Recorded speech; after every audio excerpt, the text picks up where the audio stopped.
ఏం లేదండి, early morning లేచి ఇలాగా 5:30 కల్లా పాలపేట తెచ్చుకొని టీ పెట్టుకొని తాగి ఆఫీస్కి బయలుదేరుతానండి. ఇదిగోండి టీ ఇందాక పెట్టాను, ప్రస్తుతానికి వెయిట్ చేసుకొని బయలుదేరాలి.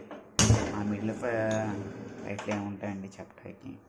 ఇదిగోండి ఈ గ్యాస్ ఏమో బ్యాక్ బర్న్ అవుతుంది, ఇదేమో ఒక్కోసారి బాగా ఇసుకిస్తూ ఉంటుందండి.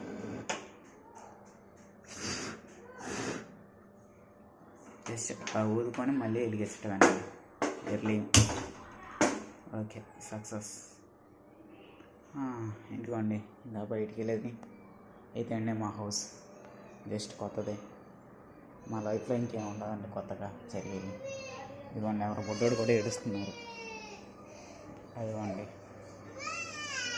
మా లైఫ్లో జరిగేది ఒకటేనే. గేట్ చాలా టైట్గా ఉంది. ఇదిగోండి ఆ సైకిల్ వేసుకొని ఎర్లీ మార్నింగ్ బయలుదేరి తొక్కుంటే వెళ్ళాల్సి వస్తుంది ఇంకా ఆఫీస్కి.